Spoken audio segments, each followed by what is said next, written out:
Hello, hello, can you hear me? Yes, sir. How are you? Let's go. I'm doing great. How are you? I'm doing pretty good. Nice. So what time is it for you now? 9 a.m.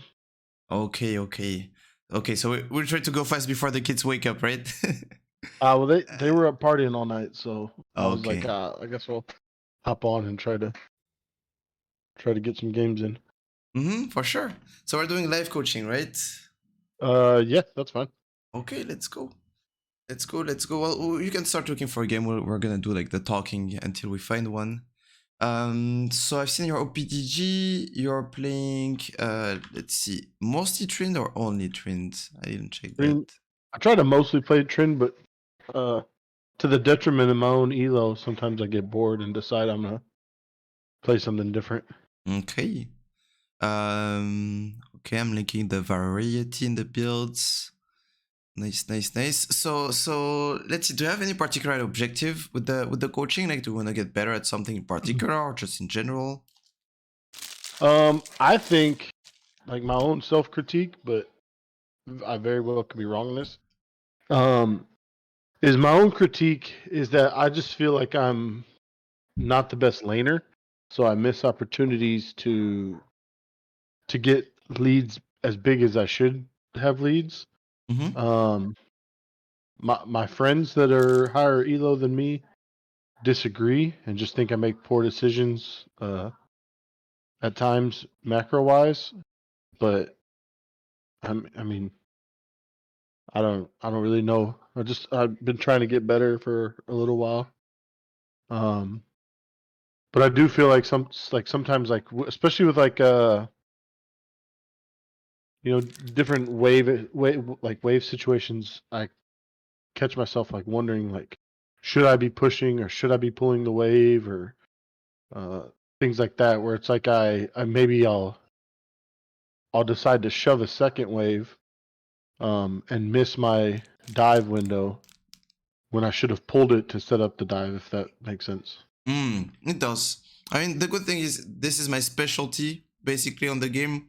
So for sure I'm gonna be able to help you, and I'm gonna say like how it translates like in game exactly. Like, Right. mm, if it's And you that may big of a watch it and problem. think something completely different. You know what I mean? That's just Oh, my yeah. low elo take. Yeah. I mean, regardless of what you guys tell me, when I look at the gameplay, I will like try to look at everything and kind of like call everything that I see. Not during the game though.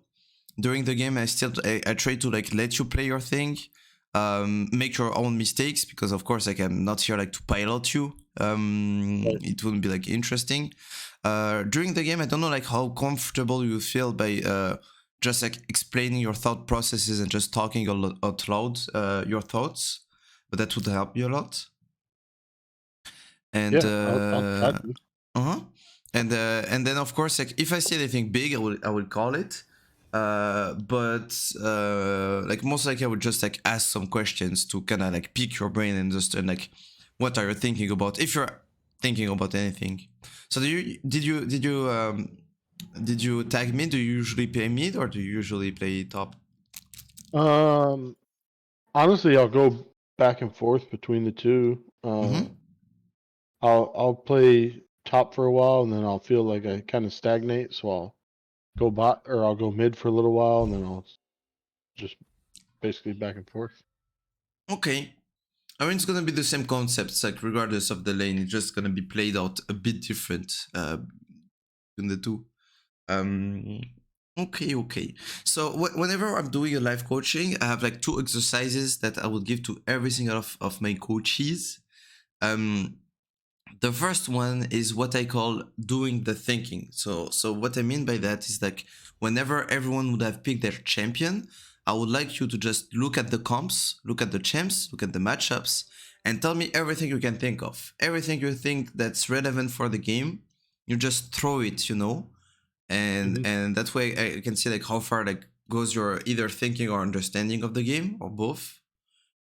So that would be exercise number one. I don't know if you do it yourself in your games, like you try to just like spend a minute in loading screen and just try to ask yourself some questions. Yeah, Or, I do that. I try to okay. do it in champ select too. Oh yeah. Um, But like my first thought is obviously our jungler. I'm not incredibly thrilled with having the new champ as our jungler. Mhm. It's either feast or famine, right? So either he's going to be 10-0 very quickly or 0-10 quicker than that. So we'll wait and see how that plays out. Brand, obviously, team fight wise, in the different skirmishes, Brand will be able to do a lot of damage to the enemy team. Darius and the Renekton, I don't know too much about that matchup in particular. I feel like it would probably favor Darius if he can use his grab when Renekton tries to dash back out. Annie Lane, Annie Lane's not too bad as long as I can capitalize on when her stun is down. I think Zyra Kaisa may poke on Brand a little bit more to stop his poking lane. And then Trundle, I just can't fight Trundle early by myself, at least to like level 4. Oh, it's a Kaisa mid. Is it? No, I think they just swapped.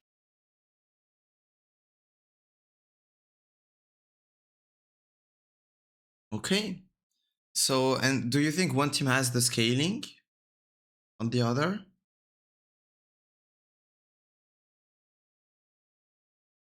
Well, I don't know enough about this champion to have an opinion, but I would say that probably we do with Brand. Brand and Darius. I mean, they're going to do a lot of damage for a long time. Okay. Okay. And then when we get into the game, I would like to hear about jungle tracking. I don't know how much you track your junglers or the junglers, but like like if you can tell me about Neferi's path and whatever you know about Trynda's pathing throughout the first few minutes of the game, it will help me and help you, I think, a lot. Okay. So Trundle, I would imagine should be starting red or red, red Raptors, Wolves, blue, and then possibly a gank pot. Looks like they're gonna go for an invade. I'll hover over here and look for opportunity to maybe get somebody that's low on the way out. And we waste a flash.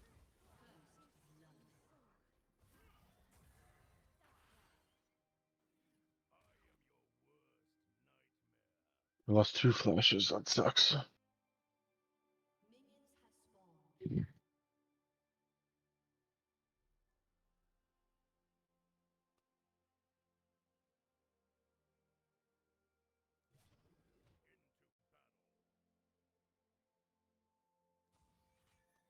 Okay, what's the thought behind that word? One, I want to see if Trundle goes from blue to red early, or if not, he's gonna be starting blue. I guess unless he backed, but if he backs, I'll see him leaving red. Hmm? So any plan for the first few levels of the lane? Or the first few Yeah, waves? I need to push to get 2 early.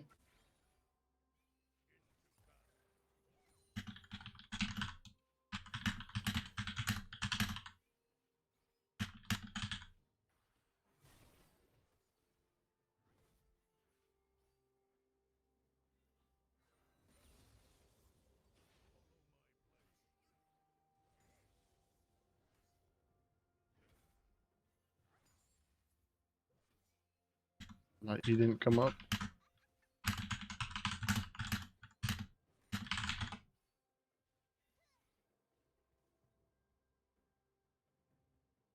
I need to minimize this real.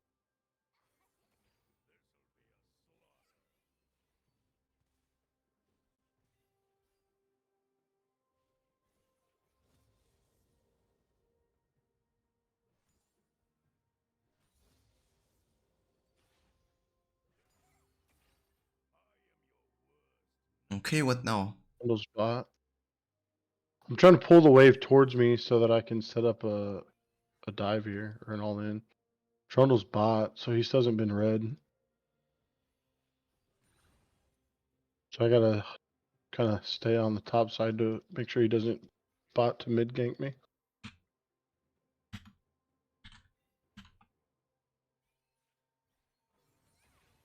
And there it is, just like I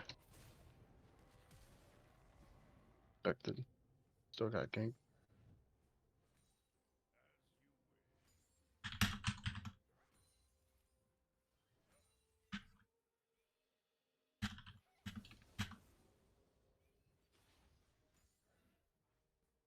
Sigma.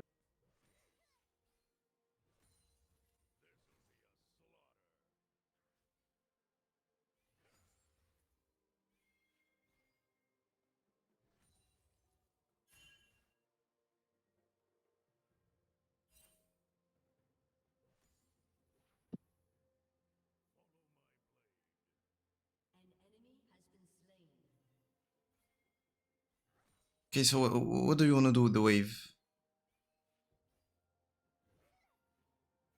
I guess it's a cannon wave, so I should probably shove it.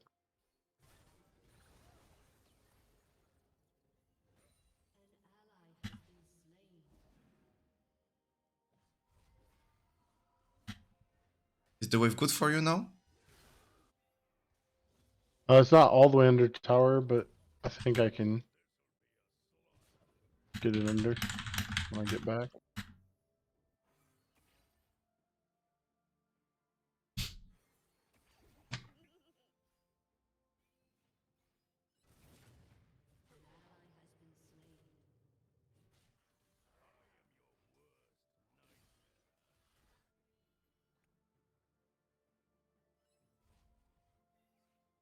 Okay, what's the plan now?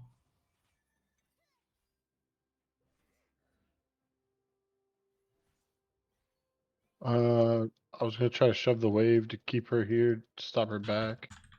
Well, I have item advantage. She's out of mana, so I can dive.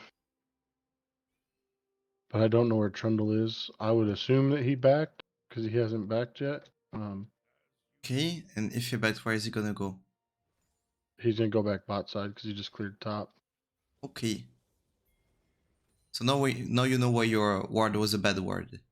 I mean, we're gonna talk about it later, but Yeah, I was thinking on the ward, I just wanted to make sure he wasn't spam ganking. Mhm.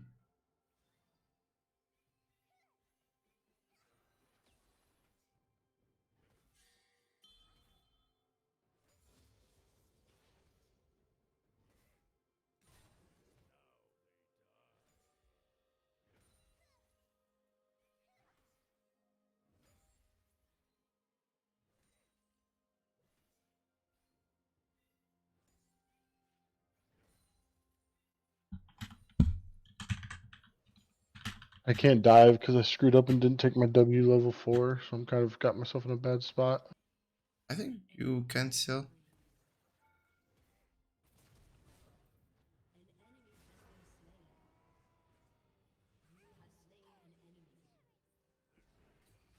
The worst place to try to exit to, because I know Trundle's likely bot, but Trynda was actually dead. uh, Oh, what should you do here? I was gonna try to shove this wave all the way in for this next wave, because she doesn't have TP. But I'm assuming I should probably back. Okay. Up. What are you buying? I'm gonna finish this and buy boots and a longsword. Hmm?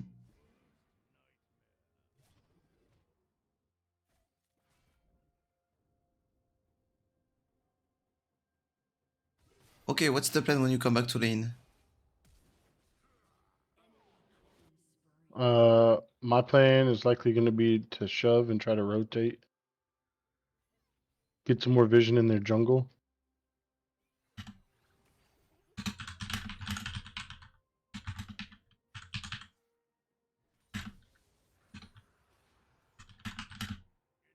In what part of the jungle? The top side because Trundle's bot right now, outside.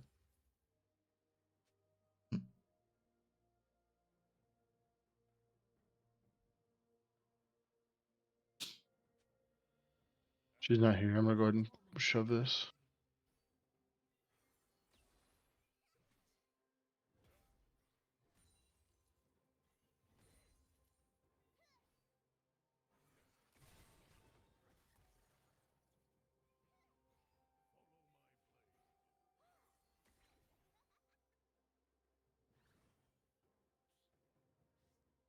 You should press Q whenever like your fairy is gonna go down. My thought process there is I didn't want to queue just in case maybe I waited too long and Trundle ended up there. But then do you beat him? Do you wanna fight him? Do you wanna crit on him? Or do you wanna I mean, I just think I E beat him. out? I Okay. think I beat him because he's 5 and I'm 6 or I'm 7.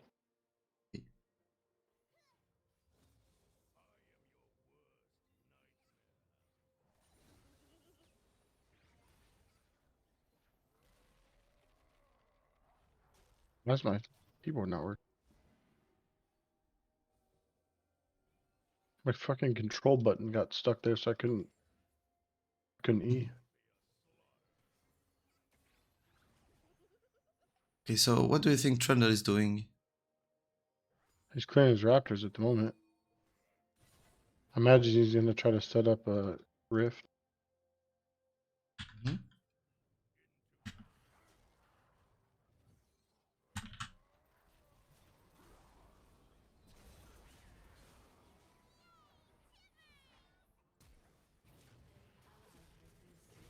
Was a bad play by me.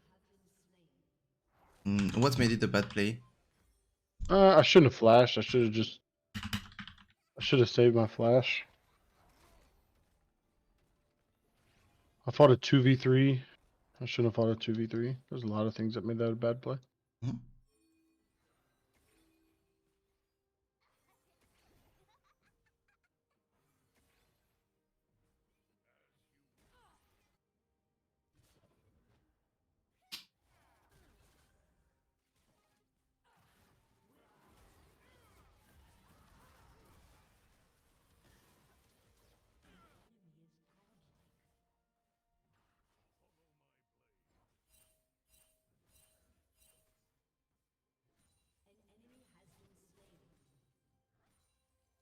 Okay, what now? I was gonna try to get a plate, and then I need to go ward. Where? I was thinking top because Trundle's up there, but Trundle's dead now. So I Eight. probably need to work on vision bot side because I Okay, I imagine will he call should. something and then we will discuss it later. Shove that wave and go Herald. Very quick. Go on those casters and go Herald.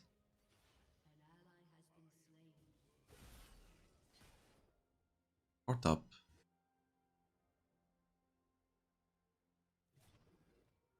I was thinking Herald, but if he's gonna stay here, I mean, maybe I can get his ult. Careful. Yeah, I was gonna say not to give him an E. Very nice. Now maybe drop a ward on Herald. On our way back.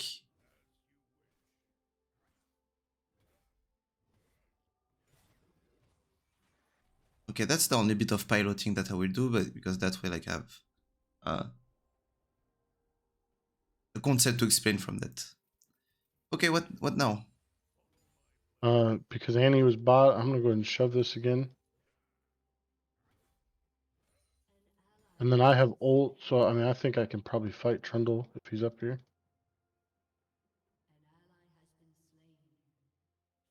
Or I'll just take his raptors and leave. Before you kill them, press Q, so you're gonna get the HP and the whole If in fury hindsight, again. maybe I should have went.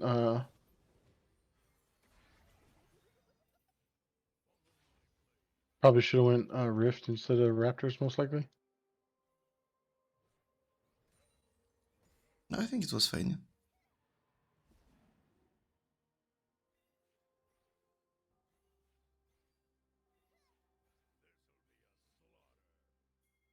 But I think you shouldn't be hugging bot though.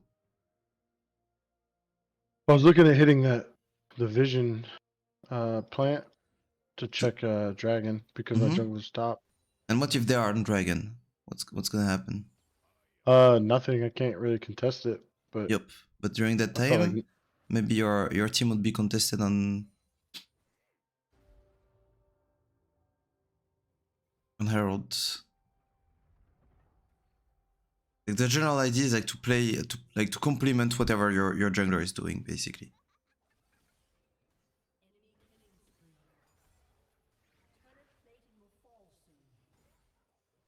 Okay.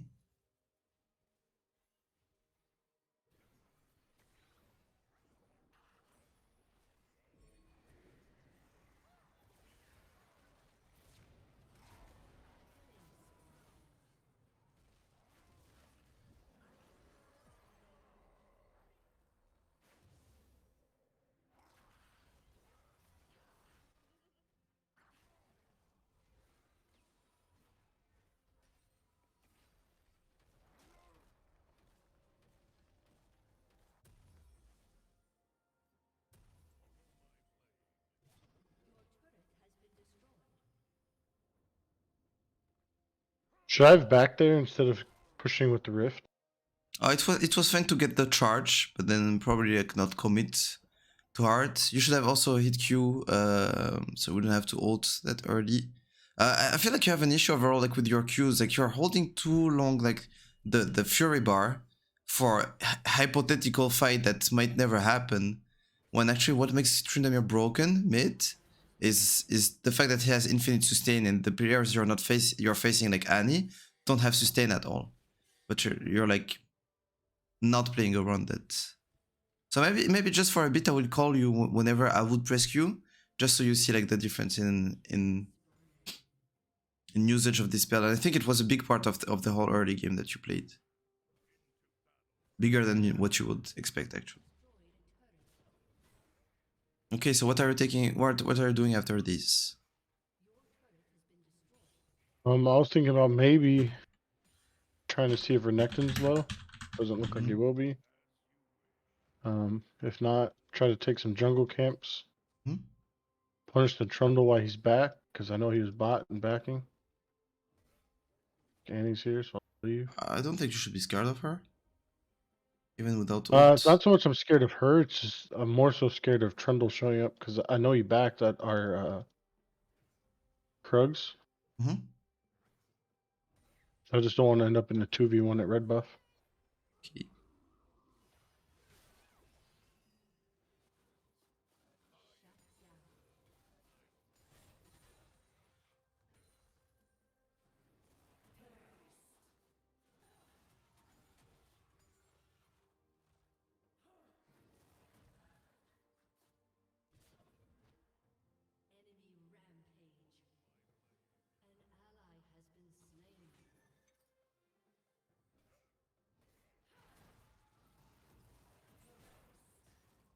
She flashed.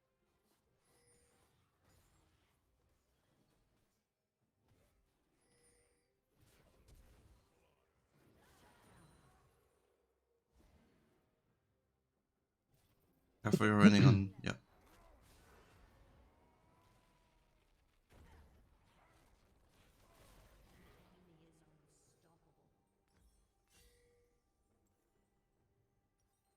Wait, PD seconds. Okay. Okay, where to now?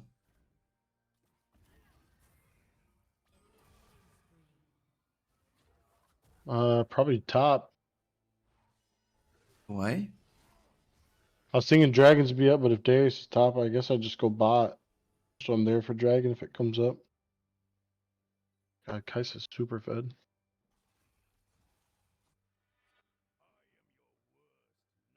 I guess if Kate's staying here, to go back mid? Shit, I don't know.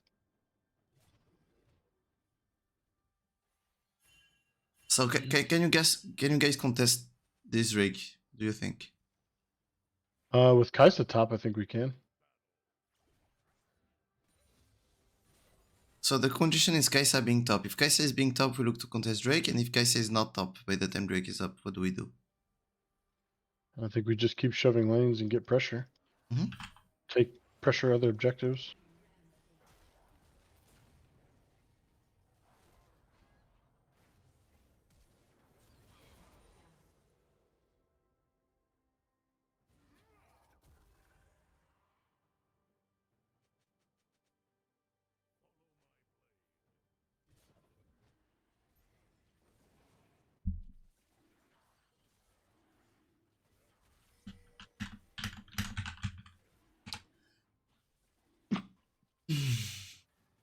Apparently not.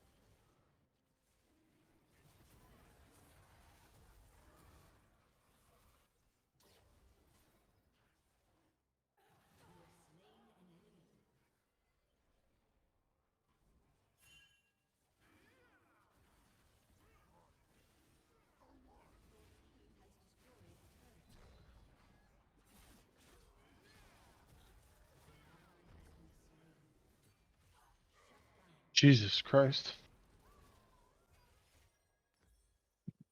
Yeah, I mean, you got the Drake.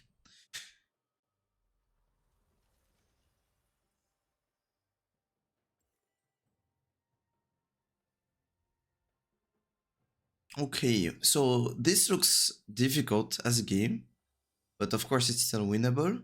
So what do you think will be like ways to win it? Or a way to win it if you only have one? Right now, I mean, I think it's split pushing. Okay, split pushing, so I mean, the so only you thing should we split push? even dream about dream fighting is by if we get Kaisa caught. Or team fighting, yeah. Is with if Kaisa gets caught, but right now I think we just avoid Kaisa at all costs. Mhm. But yeah, my split pushing. Maybe maybe Darius gets some pressure split pushing.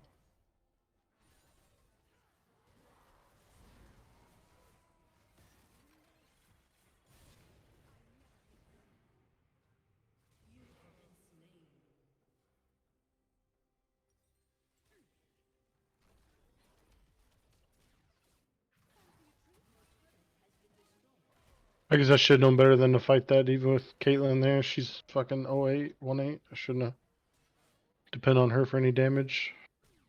I mean, this is really fine, I think. Even if, yeah, she doesn't kill. And Let's she get actually some of the kills. minions. Do you understand why this is fine? Just because there's two here, so they're not getting anything else off the map. Yeah. Baron's up. Trundle's dead because he was screwing around bot lane. They're not going to gain anything off that skirmish. Yeah. And you guys are actually gaining like time.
Okay.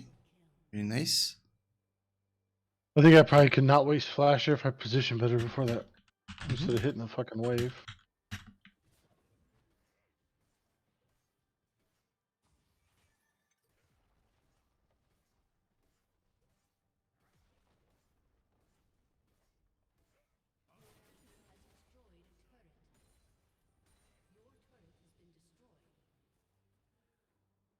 Okay, what are your next plays? What are you playing for? Right now I'm gonna empty the bottom jungle as much as I can, grab the scuttle back, and then come back bot, try to reshove this. What are you gonna buy? I was thinking about finishing my Navori and then going Hullbreaker for split. Maybe I just go Hullbreaker. You decide.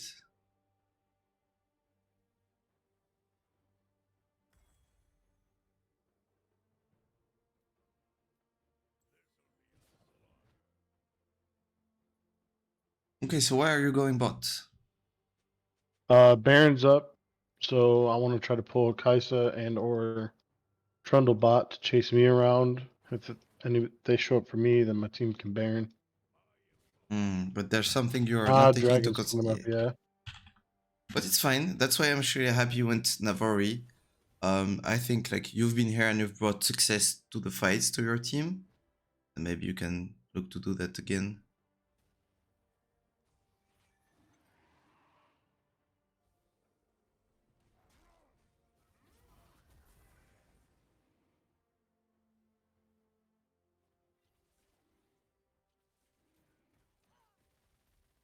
And there's information that's important.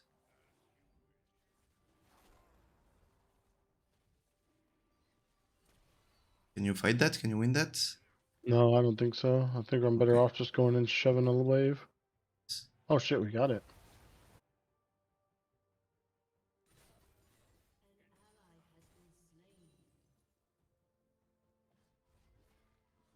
So why base now? They're all here. Which I is wanna bad get or good?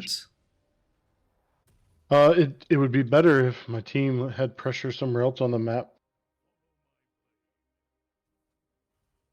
I think you should have stayed in that bush. And wait and see if anybody shows. Yeah, I mean, if they show, even if they kill you, like they're not in a position to do Nash after it, it's a good thing. And if they don't, you're already in a position to pressure. You could have actually, I mean, probably trapped that Kaisa right now, if you are still in the bush. Okay. It's fine.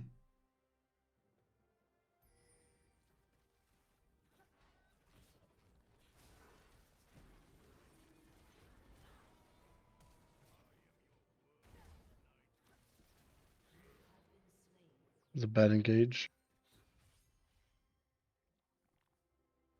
I now have a bigger issue in the game. My team's dead and Baron's up. And your ADC Is just AFK.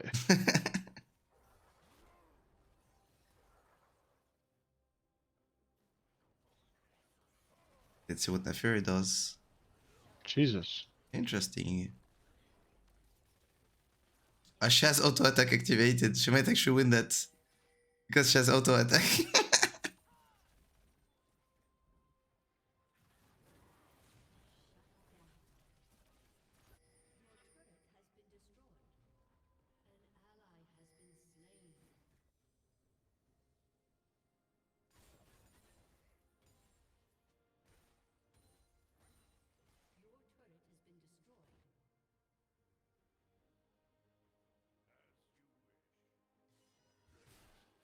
So in this case, because he's here, I mean, am I wrong for coming here? I guess he leaves.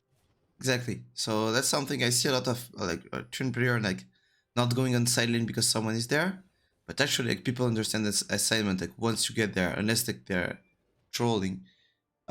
So yeah, you can just get there and then because you go faster, like they know that if they stay, you're just gonna get the golden experience and they're gonna get nothing, so they will leave at some point. You should just be going where you're supposed to be on the map, basically. Unless the guy is like completely like trolling it. Okay, what now? I'm gonna try to ward. Oh, there's somebody.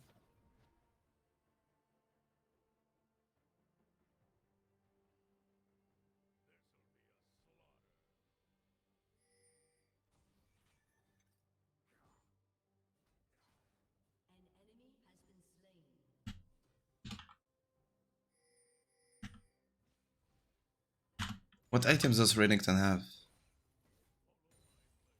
Okay, do you beat that?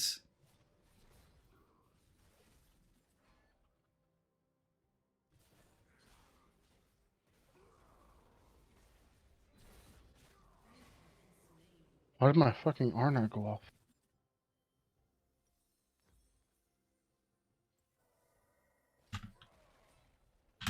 Bad.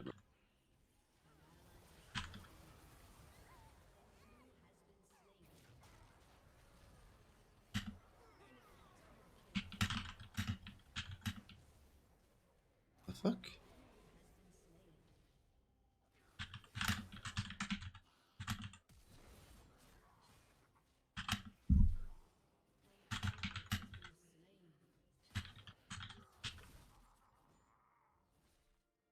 Okay, do you think the conditions of winning are the same than before? Do you think it's still like we need to make a pick on Kaisa, or we need to split?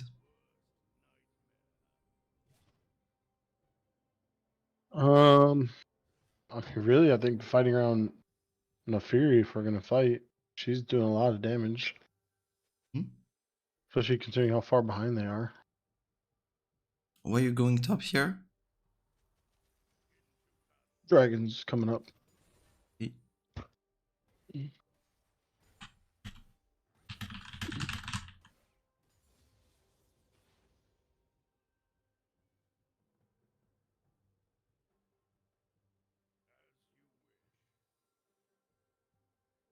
We got 3 bot.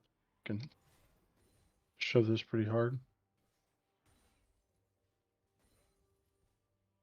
So do you want your team to get Drake, or don't really care about it? I don't think we really care. I think more than anything, we just want to stall it, but she stole it, so we have Hextech Soul. That's insane, actually. Do what? Insane that you got like the two steals in a row. Like this. Why not take the inhib here? I thought they were all backing. I didn't see that Annie was staying. Okay. And even if they were not backing, it was good not to take it. I just wanted to know if it was for the good reasons or not. Well, even if they don't back, why not take it? Because it's on Nash side, I'm gonna let you play this interaction. Oh, you can. Yeah. Oh, you had E? Oh yeah, I did. I've already It's a bad P. flash. Okay, now you should Yeah. be very careful looking on the map. Where's the rest of them? Okay, And they did I Baron guess that without works. Trynda. That's crazy.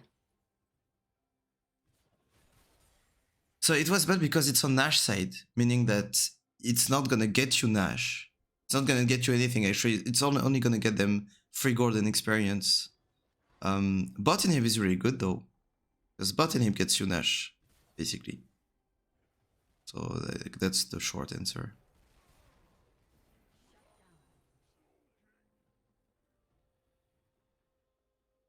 Does it make sense? Yeah, absolutely. Okay. Would it still be worth to take it though? No, it's just gonna lose your team golden experience. It's gonna get them golden experience, and that's it. That's all it's gonna do. I fucking into that whole thing.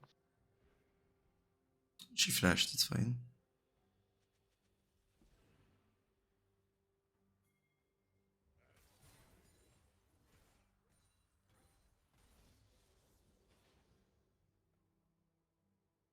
Where Kaisa is. Hopefully she's going top side.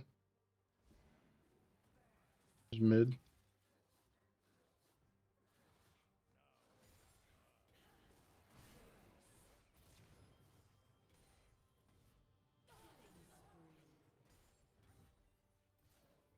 Oh, you could have killed. I was hoping she. There we go. Dash, dash. Yeah, we're waiting a bit too long on this E. It's fine though. Still works. Where's Trundle? I don't know where Trynda is, to be honest. There he is. Oh, he's killing you. Hey, Kaisa. But they're not going to get anything out of that. Renekton dies because they're 2 chasing me. I'll take that. What Do do you you think buy I now? go Hullbreaker here, or do you think I go Essence Reaver? So I don't know. What does Essence River do? What does Soulbreaker do? What are you gonna do with your champion? Are you gonna split? Are you gonna be isolated? Are you gonna fight? Ask yourself like, what are you actually gonna do with your champion? I mean, split pushing, so Hullbreaker is probably the move. Okay. Essence Reaver gives me more damage after like my E's and whatnot, but Okay. What's the next objective you're gonna play? Dragon. Mm-hmm. So I need to be top, Okay. which is good because if I can get the inhib before Dragon comes up, it just adds pressure.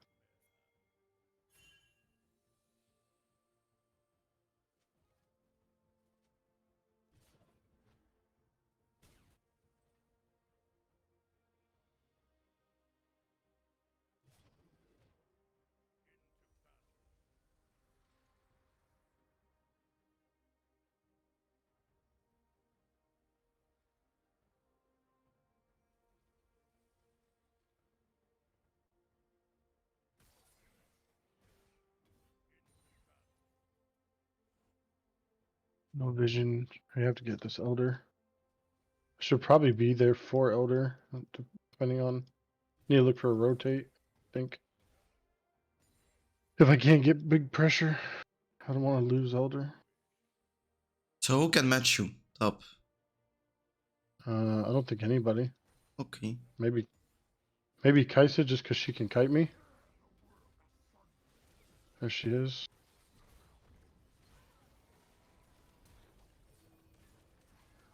We got 3 top. 4 top. That was probably inty of me. I shouldn't have died there.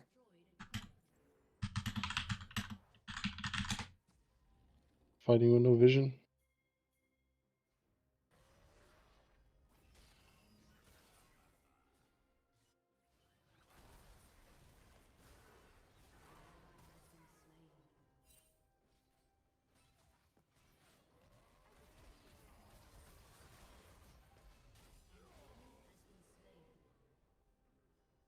It's good that their jungle died, but so is ours.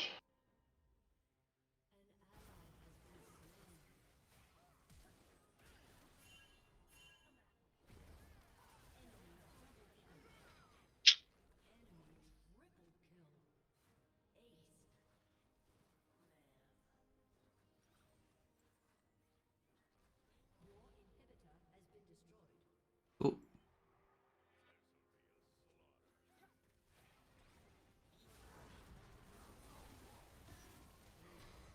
I didn't.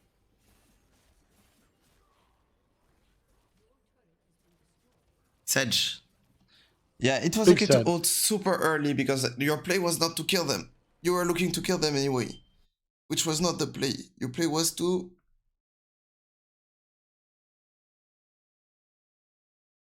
My goal there was just to try and dump some damage while wave clearing to get them to back off, and then Yeah, I was just gonna walk you away. don't even have to deal some damage to them as long as you just clear the wave basically. And make sure it's gone as fast as possible so they cannot get autos. Okay, well it's nice. We have a long game, so we have like really good content for the coaching. That's exactly what I'm looking for. Also, like I'm not looking for a winner or anything. I'm looking for plays, and I know exactly what I want to be talking about. So you can stop sharing your screen, and we start sharing my own. Hopefully it's gonna be decent quality. You tell me if it's not. Up, up. Up, up. I'll go here. Okay, so do you see me on Chrome? Do you see my mouse moving? Yes. Okay, nice. So what do you think were your mistakes this game? Things like that. There's a few of them. I died a couple times for free, especially before Elder. I shouldn't have. I think that one lost us the game. Is me dying for free there.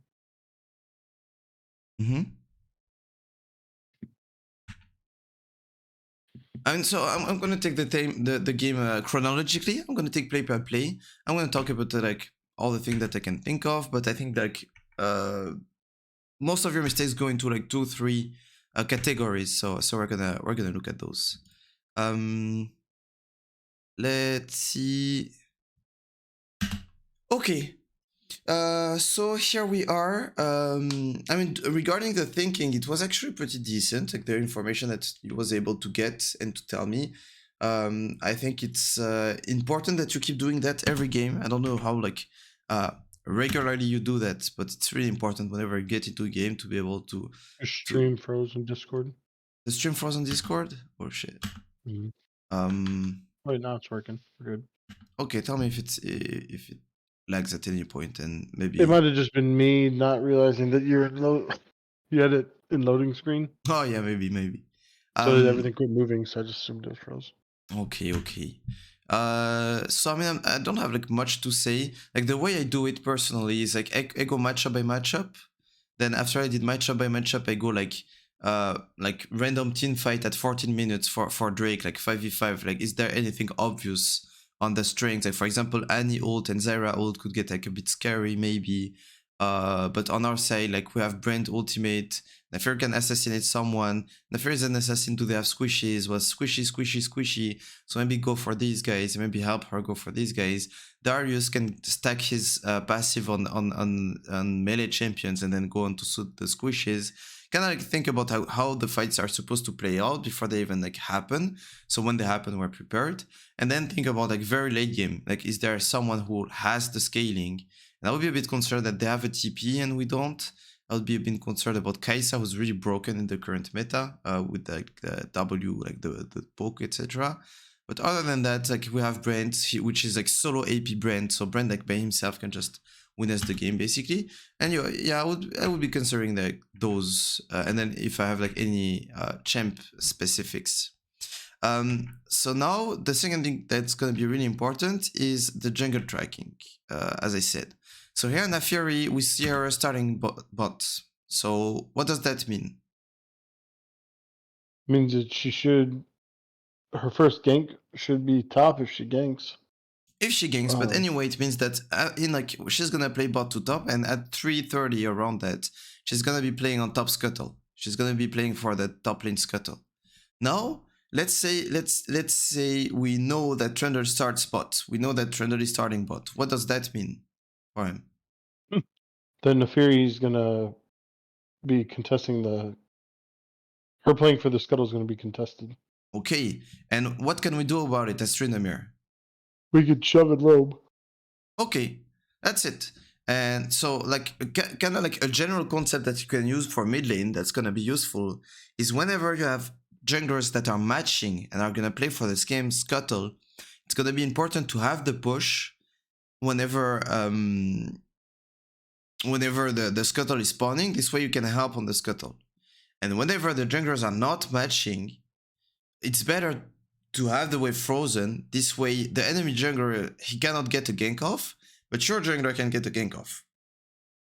Basically, that's a good general idea to have, which all of course like has like a bit like of like differences because if you had the Trundle and they had the Naafiri, I'm guessing that Trundle would beat Naafiri early on skirmishes, so maybe you don't need to help him.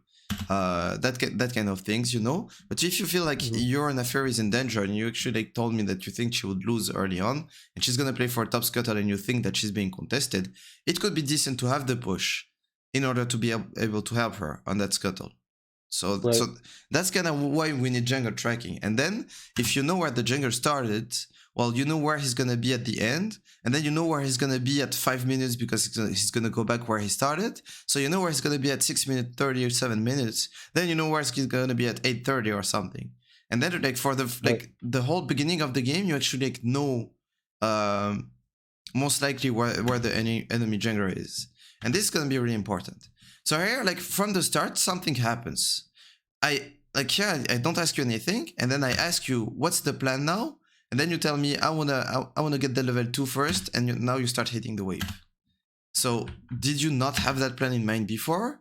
Or did you have the plan in mind, but then why are you not hitting the wave already? Would be my question. So I did have the plan. One of the things that I think that I've been having a problem with recently is like I don't think I know how to set good level 2 dives or like level 2 all-ins. Because like normally I come out and I'll start smacking the wave right away, and then I end up with the wave pushing away from me. Like sometimes I can even get like the second wave under turret, and I'll be level 2, and then they'll still be level 1, but they're under turret, and it's like I've been trying to get to where I can hit level 2 more in like the middle of the lane rather than like where like hit level 2 and the wave is like where Annie's sitting at, and then I don't feel like I can capitalize on it. Okay, well. First, like it's not possible. Like you're not gonna. So it's possible to get the level 2 when the wave is still like kind of in the middle. But then Anne is gonna hit level 2 as well. Like you cannot have the level 2 first without having the push. It doesn't work this way. And then it's still really good because if you manage to chunk her out, and now she's like level 2 under turret, and you push the first 2 waves. Well, now the wave is pushing back to you, and now when you get level 4 and the wave is around here, now you can go for your all-in with your ghost and your W. Doesn't have to be. It doesn't have to happen like as fast as possible. You know, it doesn't have to happen on level 2. It happens on level 2 top lane because you have more space, but mid lane you don't have as much space. So what you're looking for is, okay, you need to keep in mind 3 things that make Tryndamere broken. There's 3 things that make him like completely broken. The first thing being that he doesn't have really bad matchups in mid lane. Like Annie is a very easy matchup. Syndra is an easy matchup. Like he doesn't have as many like Riven, Malphites, thing like that playing mid lane. So that's a good thing. Now that's not the most broken thing. The most broken thing I think is that he has infinite sustain when mid laners most likely don't have sustain at all. Annie has no way of sustaining. So as fast as you can like deal damage to her, the better it is, especially by the fact that she already lost so much HP. And also being full HP in League is useless, because now you're full HP, so you're not gaining HP from like your natural health regen. So it's like you're actually just losing HP. It's actually the same. So this to keep in mind, and then you have infinite sustain with your Qs when like there's... That's a good point. I've never thought of it like that, but that's a good point. Like I've never thought of it like exactly like you said it, where like if you're not gaining HP, you might as well, like, you're basically losing HP. Yes. Because, yeah, I've never thought about it like that, because like obviously I understand like you know, that Tryndamere has the sustain, and like that's the biggest advantage of playing him, right? Is you can out sustain everybody. But I've never actually thought about the fact that like being full health is kind of like basically is kind of bad, because you're not gaining the health back to sustain. That makes sense. Okay, awesome. So you're basically like health capped when you're always regenning. You're basically like you're always you know, you're just growing your health pool. You know what I mean? It's not capped. Yeah. I never thought about it like that. Completely. So that's one reason. But plus you add on that the fact that you have D-Shield and Second Wind. So now like you're completely not using these parts of your kit. And also the fact that Annie doesn't have that sustain. So yeah, you should look to like dash in auto like as fast as possible. And then the third thing that makes Tryndamere broken, it's because you're gonna get a Tiamat most likely pretty early in the game, and then you can just insta-shove, and you can out-rotate most of the mid laners. Like Annie is so slow on the map where you have your ease, and then you can just, after level 6, go for, like, go bot, go for a dive, go mid, go for a dive, or just with Tiamat, take a camp, take a wave, take a camp, take a wave, do something, etc. So that makes actually Tryndamere better than Trynda top. So here, my point is, like, you should, like, look to, whenever she's gonna auto a minion, boom, E-auto, get as many autos as possible. And then, before your next E, that's when you don't want to auto the CS. That's where you get messed up in the whole like pushing situation. It's because like often like I will see Trynda mid, like they dash in, they auto, and then they go back to the melees, and now they start autoing. So now they're actually pushing the wave, and they're not putting themselves in a position to get their second E off. I think you should just auto just to keep your fury high after that trade, and then you dash in on CD and auto as much as possible. And Can you explain that one more time? Yeah, I mean, I was trying to type that note out about the health thing. Okay, I will show you examples. So here, for example, so what we want to do is like E on her on CD and get auto. So first, like that's terrible that your first E doesn't hit her and only hits the wave. So now what you don't want to happen is actually happening, and you're getting abusing the how it's called, well, your sustain. And now these are the autos that you don't want to get off. So in a perfect world, you would be like E-ing here and autoing the Annie, and this would make the wave push to her, right? Because now your E would have hit all of this CS, and when you auto the Annie, her minions are gonna focus you. So that's 2 reasons why the wave is pushing to her. And now after this E auto has been like done, and maybe you get 2 autos off, well, you're gonna go back behind your wave, because like you don't want these minions to just keep hitting you. And then is when you don't want to auto unless you have your E again, and then you're gonna dash in on her again, because that's what makes the wave push too hard. The fact that you just E auto her makes the wave push hard enough so you get the level 2 advantage.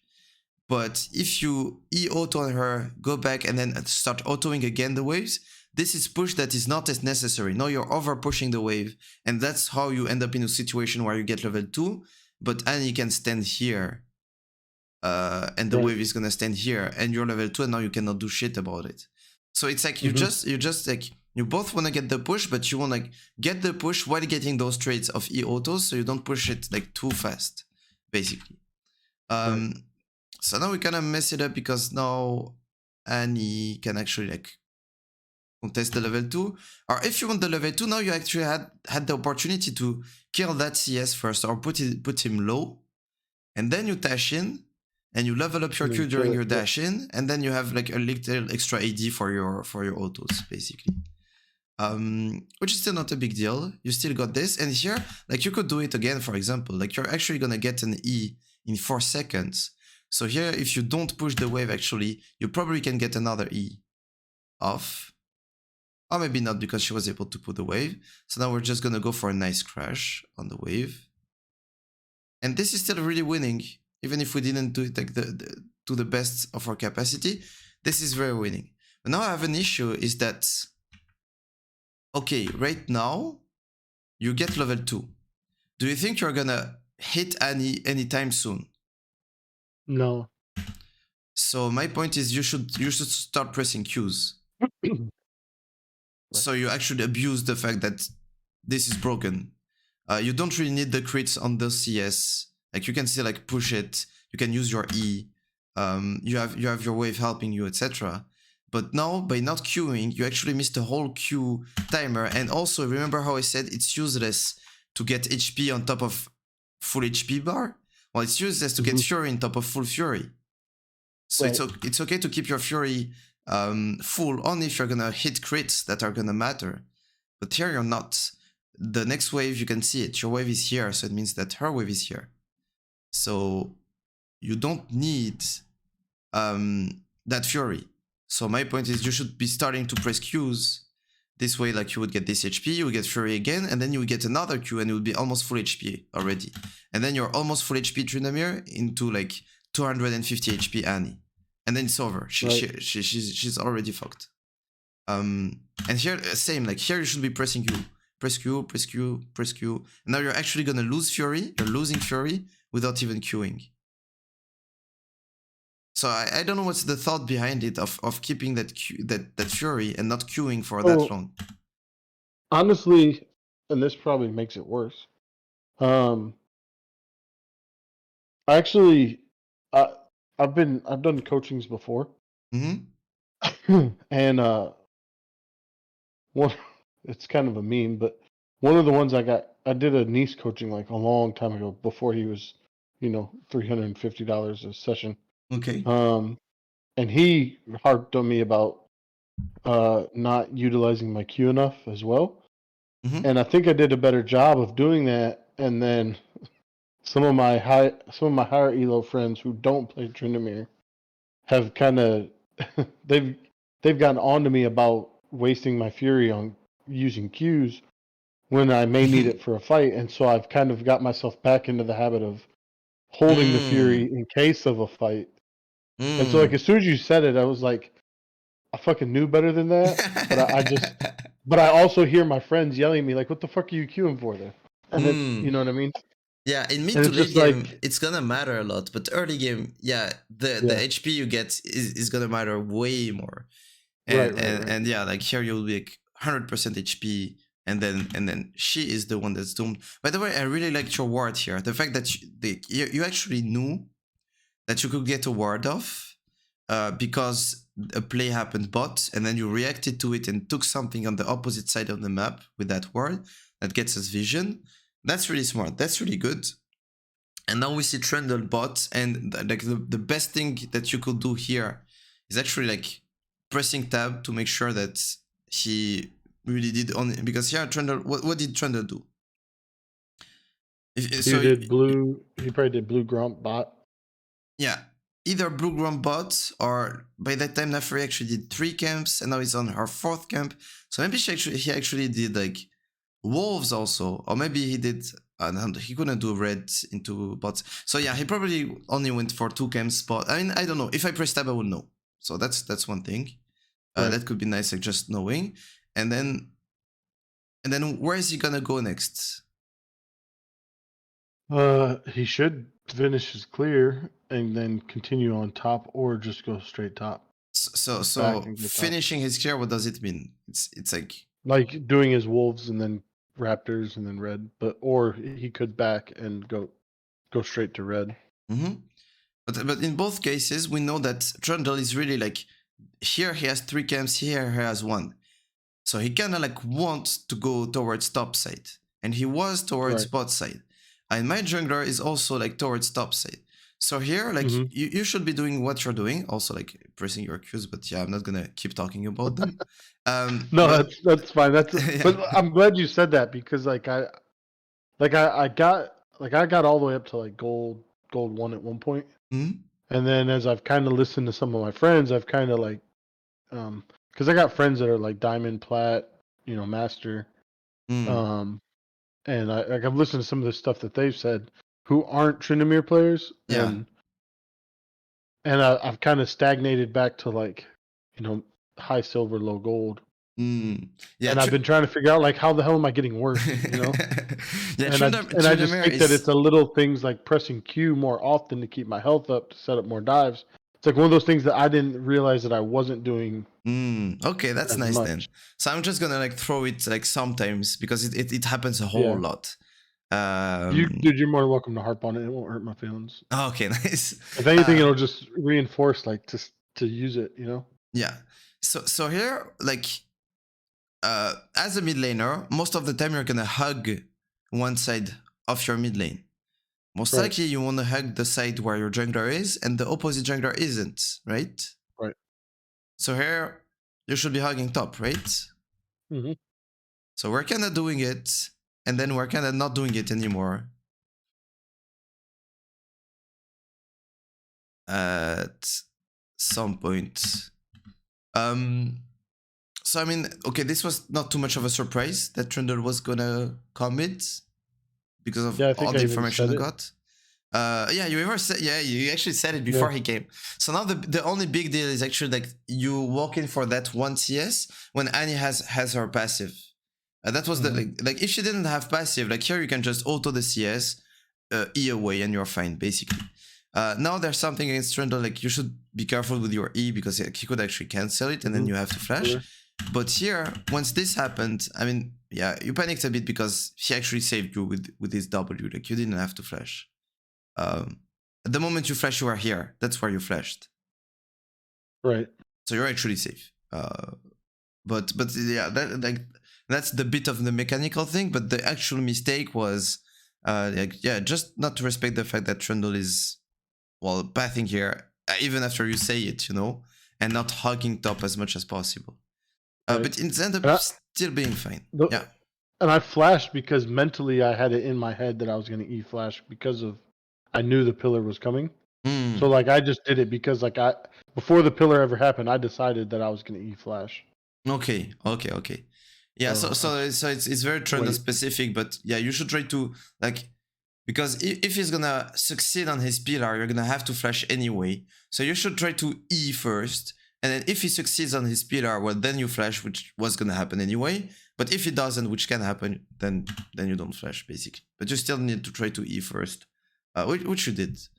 But here it's still winning because Tryndamere, superior sustain, whatever you want. But now we want to be careful though with an all-in, because Trundle is most likely like around here. Looking to play for that scuttle, or he went straight into his top jungle. Maybe. But now Sonafer is pretty close. This is the situation. Do you think like you can like look to call for a play, maybe win a 2v2, or are you concerned about like Trynda coming back and then you just lose it? I think we could probably 2v2 here. Okay. So it will be fine calling it. Here again, like you're hitting minions, you're getting furry back. Like you should press a Q, like you would be back to full HP basically. See how long like you're not hitting a champion, you're not actually using crit because you're last hitting minions, but you're still not using Qs. So again, you will be close to full HP and not concerned about anything. And here again, maybe it's me asking that made you like go for the wrong play. I ask you, so what about this wave? What do you want to do about this wave? And then you tell me, it's a cannon wave, so I should probably look to shove it. And I say it's the wrong idea. Do you understand why it's the wrong idea, or what could be the right idea? Oh, I mean, I think she's getting low mana, so probably pulling the wave towards me and allowing myself to be able to run her down is probably the better play than shoving it with her being low mana and then having her under wave. But can you though? Like, is the wave like pushing towards you, or can you make it push towards you if she doesn't want to? No. So I guess it's gonna push either way. It's gonna push either way.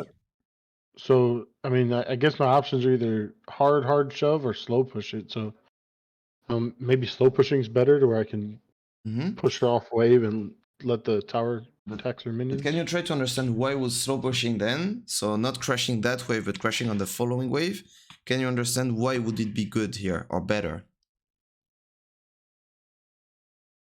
I'm gonna give you my idea, which was what I said is, because she's low in mana, I could probably shove her off the wave and get her to back to where she loses the XP. And then having a large wave hitting tower is obviously good towards going to get a plate. But if that's not right, no, I don't know. Okay, well, even if she has no mana, like as long as you cannot dive her, she doesn't need mana to get experience, you know? She's just gonna miss a bit of CS, but she doesn't need her mana. She doesn't care about it. All she needs to be is like be there to get that wave of golden experience. So I think you have a thing that might be a bit twisted around is that you saw your cannon wave and then you're like, I should probably show it because people told you like to back on cannon waves, right? So, but the thing is you actually need to back when a cannon wave is coming. So for example, if these were normal waves and then the next wave coming is a cannon wave, well, you want to crash the normal waves and then you back before the cannon waves come. And the reason is, and that's the issue here for you, it takes forever to push a cannon wave before the first back. Like here, all you have is a D shield. So let's imagine these were not cannon waves and the next wave coming from the base was a cannon wave. And imagine, so you crash that, you base, you come back, and by that time Annie will have to clear the wave under turret and then to clear a cannon wave, which she cannot do. She doesn't have the time before you come back, so you come back with an item advantage. But now this is not the case. Now the case is that it's pushing to her, and this is a cannon wave that you need to crash. But crushing this cannon wave, because all you have is a D shield, is gonna take you forever. And also, if you crash that cannon wave and look to base after that, well, Annie, after taking that cannon wave, what she will have to push back to have a good reset and be able to base, etc., is a normal wave, which she can push like fast enough. But by slow pushing one more wave, first you guarantee the fact that you can actually crash this, because then you have a giga wave coming and you have all the time that you need to be able to actually crash it. And then Annie would now have to clear a very big wave under her turret before the next normal wave, because it's going to be cannon wave, normal, cannon, normal, cannon, normal. And this is super important in top lane and in mid lane, that you keep in mind the rhythm and the cannon waves and the normal waves. So here, let's see what happens by looking to crash that wave. Well, as expected, because you have a D shield, it takes you forever to crash it. And now look at where is next wave. Your next wave is already coming. So it means that her next wave is already coming. So you're giving her a freeze. And now you're just losing golden experience. So she was in a bad situation and now she's in a good situation. Because you put her in a good situation. Because you try to crash a cannon wave super early in the game. Without like the weapons to do it, basically. And even if you could crash it fast, like I don't think it would be the best play. Do you understand it? Does it make sense? Or yeah, for sure. And honestly, when you asked me, I was like, "Oh, I need to crash this." So I made that decision. Yeah, I think that the fact that I asked you maybe like made you like think that, I don't know that you should have pushed or something. I will say that was the thing here, but I do catch myself doing like ending up in that spot a lot. So while that happened in this case, I definitely do that to myself when you're not here. So. And now we come back to this wave, and here you tell me you want to perma shove in because you want her to stay with no mana. But the thing is, if you perma shove in, again, as long as you don't dive her, like she doesn't give a shit about staying with the mana. Like she's getting golden experience. But what if you just, this is pushing back to you, right? Do you see it? It's pushing back to you? Yeah. So what if now you just wait a bit, and now you're full HP, pickaxe Tryndamere with Ghost, and now you have a very low mana Annie that has a wave that's around here. Does it look worse, or does it look better for Annie? Looks worse for Annie, yeah. Yep. So I think that's what we should be playing for. So I guess either way, it's probably better, because if she backs, then I shove it and tax her. No, if she backs, you keep the wave where it is. No. If she backs, you let this minion wave is gonna kill your whole minion wave. The thing is, like, you have to think about it. If she backs and you're pushing, well, like, this is gonna take a bit of time to push, actually, because like you cannot just go and hit those casters. They're getting stuck on your wave. So now you actually have to wait for this wave to like, you cannot kill those casters even if she backs, right? You just get hit by the turret. So you have to wait for the wave to push a bit to you, and then you will start hitting the wave to clear it, and then you have to clear a whole cannon wave, and then you would crash it. And by that time, Annie would have backed, came back, and she wouldn't have missed so much. She would like get the whole golden experience. And also, she's in a safe spot. You cannot like dive her from full HP. Now, imagine if she backs here, which she should do. Like, she just backs, and during that time, she will lose like most of this cannon wave. If she backed before, she will lose that wave. And then if she backs now, she loses the cannon wave. And when she comes back, you can run her down because you have all of that. Maybe I'm gonna use like the epic spin. Because then you would have all of that space to run her down before the turret actually hits you. But by pushing, you're forcing yourself to 100 to 0 dive her. And if it doesn't work, well, you're fucked, basically. So like she is lost. And also by pushing it, you put yourself in a position of like maybe getting reganked by Trynda. By holding the wave here, Trynda cannot gank you. Their only option here would be like to have Trynda help her fix the wave. Otherwise, she's just like she has lost the lane here. It's over, basically. So the thing is, you don't want. So you want to crash, because when you crash, it's what we call a bad wave for Annie. And why is it a bad wave? Because if she leaves the wave, she's gonna lose golden experience because the wave is under her turret. Your wave is under her turret. So by default, she's losing golden experience. So she's stuck on mid.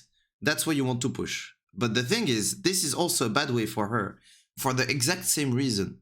Because by default, she's losing golden experience. But now you add the fact that Naafiri can come and gank her when she comes back if the wave is here. And Trundle cannot come and gank you. So it's like way better. Way better. And also it doesn't take you forever to push, and so she doesn't have the time to actually like base, etc. So now the only thing that would make me agree that you start hitting that wave is to get level 6 and to look for a dive, which you actually do. But I mean, you do it, I think, more because she doesn't respect it, not because she like it had to happen. Like here, imagine she starts a base. Now she would be in base. Yeah, she ins so much by not basing when you are actually shoving it back in. Like she would have the time to base and not lose too much from that wave because you're taking forever to actually push it. She stayed to do nothing, just like you did a bit before. So here I think you should keep freezing it. This is really good. Because also, like, when you're diving her, what if Trundle was there? I think you end up seeing Trundle bot, and that's where you go, but you don't know it when you're pushing that Trundle is not going to be covering. Now we push, and we end up diving her because we see Trundle bot, but what if Trundle is just covering that? You're just giving her a good base again, like golden experience, etc. Now, what is happening with the wave again? What's happening with mid wave? What do you think?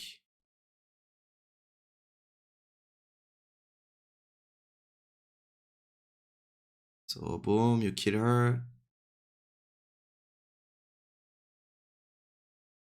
Okay, what's the state of mid?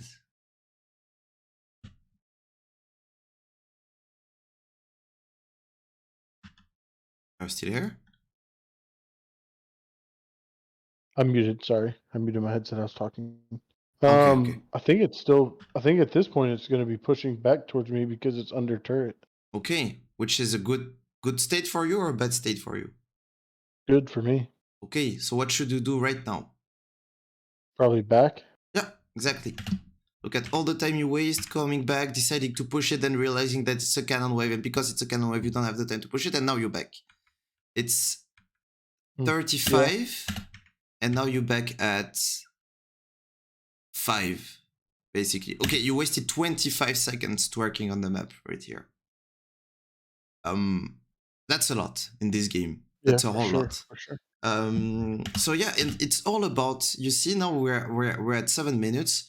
All I talked about, even when I talked about trade patterns or fighting the Trynda, is the state of the wave and basically when it's a cannon, not a cannon, etc. Because that's what matters in the early game. It's what we're playing for. It's the risk. Like, this is a good kill top. Why is it a good kill? It's better for you than for them. Because of these minions. So because of these minions, it's actually gonna freeze for Darius. So now this is a good kill for you because the wave, it's all about the wave and the waves in a general way. So now we have Tiamat. So now Tiamat changes a lot of things because now we can look to shove and do something.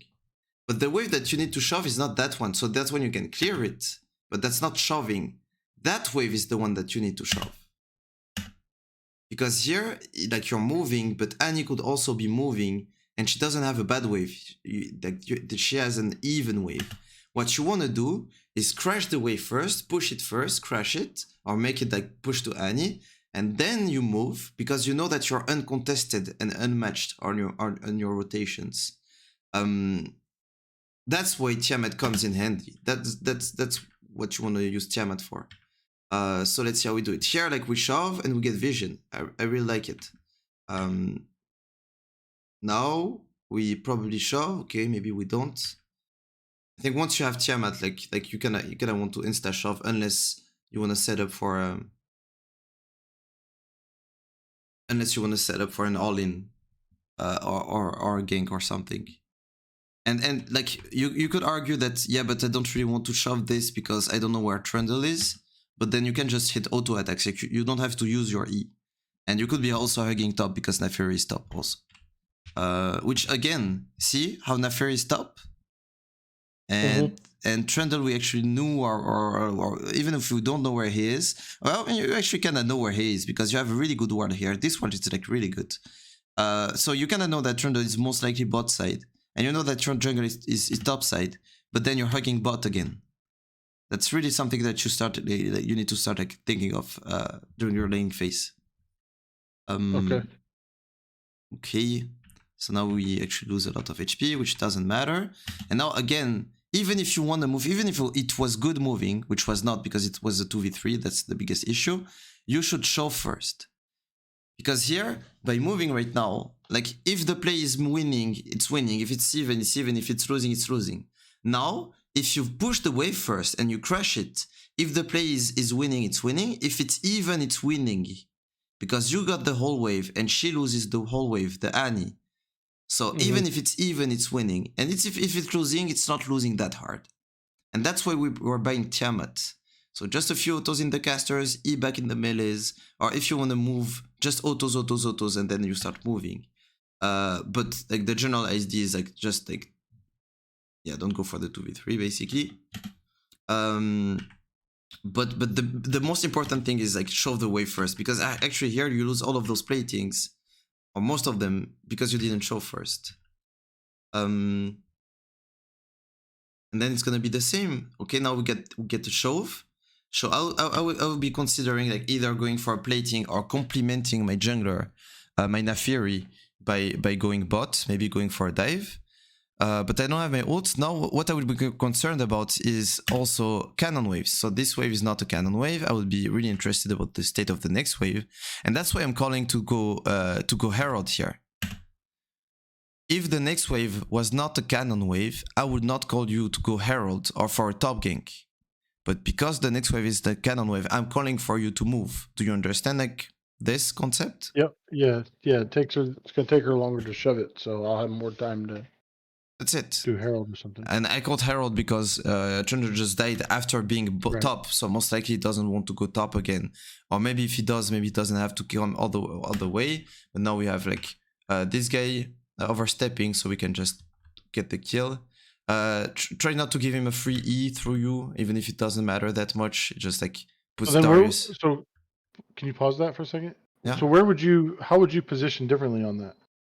I mean, can I try to like maybe hug just that don't wall show? and walk bot? Because if you hug that wall and walk bot side, if he goes this way, you can just W him because he has his back, like he's turning his back. Like you kind of want to be actually behind Renekton or on the side, because if you're on the side, if you're here where my mouse is, if you hug here, he has to dash through here and then through here, so he actually gets one dash from you.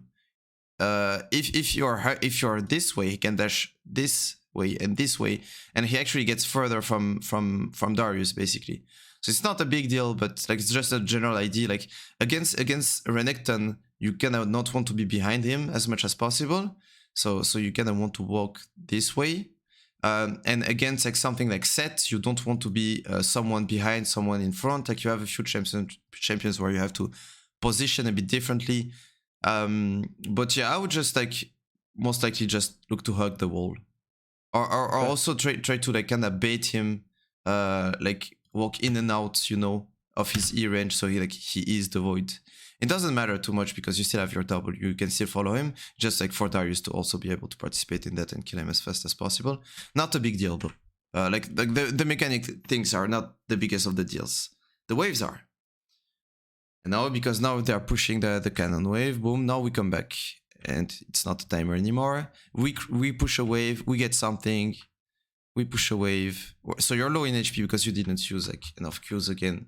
Like that Q on the Raptors, it could have came like either earlier, either instant Q, or later, like just before you finish them off, basically. But I would actually Q like starting the camp, and because you get just more Qs over time.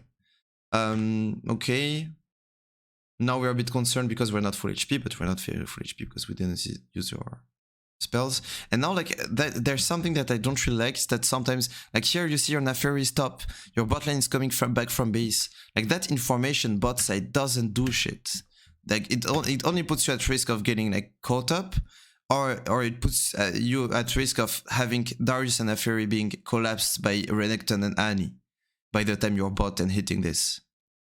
Like you should complement your jungler. You see how I'm talking about hugging top, etc. No, I got you. And this is the same thing. Even if you get vision on Drake, like what does vision on Drake get you? Like, okay, here they're probably getting Drake. We kind of know that they're doing Drake, and now we would just see them doing Drake.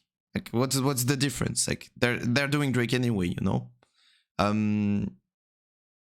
So yeah, and now we can be looking into like playing towards both sides. Oh yeah, so we have this play on Herald, so I think it's fine. We got the charge, and then we don't have like to grid it. Probably press Q again, get a lot of HP, so you wouldn't actually have to ult, and not get in any range, of course. Like all you want to do is like get the gold from the platings, you know. Don't have like to grid for the whole turret. You're not gonna get it anyway. And now they get the first turret actually. Okay, now we're getting into mid to late game. So did that make sense? Like for the early game, everything that I talked about. Yes. So you see, it kind of comes like down in the same category, like all of them. Like it's like playing complementing to your jungle, like noticing when Annie is in a bad situation and using that to your advantage. Whether if it's you crashing the wave or it's the wave pushing back to you, it's both like bad situations for Annie. And yeah, that's pretty much it for the early game. Now we're gonna go to the mid to late game. Actually, you did a really good job, like kind of comebacking into the game.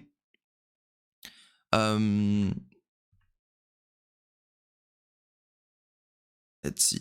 So we are here now. So now from mid to late game, it's gonna be pretty straightforward. All you need to do to be performing in your games is to ask yourself, what is the next objective? How do I impact the most? How do I help my team getting that objective? And if the answer is just like you cannot get that objective, I would just so when they're face checking you, auto W instant, because you get a guaranteed W. So when they're face checking, you just auto W and then you auto again. And here you actually don't get the W off because now she sees you basically. Not a big deal, but good general idea to have. So yeah, so what's the next objective? How can I help my team get that objective? And if you just cannot, if it's not possible, well then what can I get on the rest of the map, you know? That would be basically it. I mean here, like, I mean it's a lot of information, like you're fighting her and then Annie is coming, etc. So you're probably not seeing that you're just running straight to Trynda. If you were, you have probably, like, you would go in his bot jungle maybe. But it's not a big deal, it doesn't like do much. You got a shutdown, it's still pretty good. So now, for example, let's do it. What's the next objective? Dragon. It's dragon. What's the best, like, can you even get dragon? Like, what's the best way of getting dragon? How can you as Tryndamere with your items right now help your team get the dragon?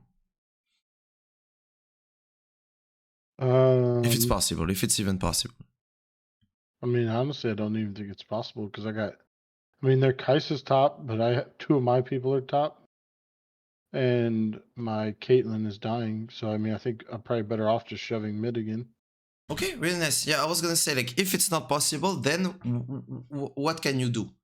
Because most likely, if they're doing Drake, you cannot invade bot side because like they can just like go on you just after the Drake, you know, or probably just see you.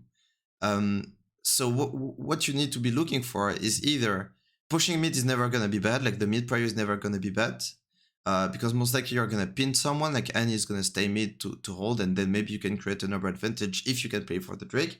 And if you can't, you can look for mid prio again, and then you can look for maybe a gank top, maybe top camps, but something on the other side of the map, basically. And that's it. If you can, of course, like you look to help. If you cannot, like you just take something else, you know, on the rest of the map.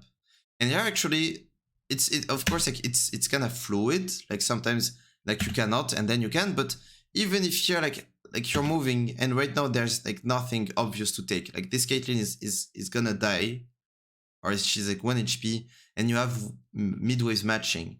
My point is, if you're going Hydra, it's because you instant one-shot waves. And if you want to do anything bot, I think you should like share that mid-wave first. Again. So now you have someone Just that shove another has... mid-wave and then go bot if I want to do that. Yeah, because like it was coming just before you moved, actually. You can see it. Plus like the tier 1 is gone. So you can actually walk up and look to clear that other wave.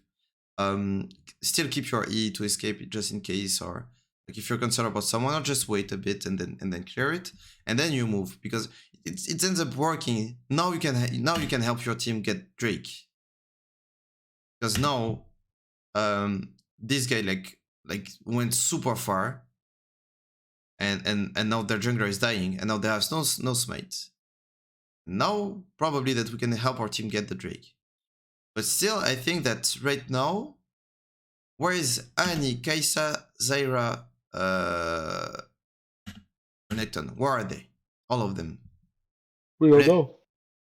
Likely dragon, but we have no vision, so we don't know. And you dash in like a madman. So this ends up working, but I think you don't have to like dash in instant here. I feel like they could be here, or like really not far, and you're not that much in a hurry, you know. Like Trynda is still dead. You still have a smite advantage. Now that Brent is here, and Brent is really good to take objectives, now it can be good going. And it still ends up like working, etc. But I think like the general idea of just dashing through that when having no information on all of them, and most likely you're just say that they would be around Drake, I feel like that was pretty risky.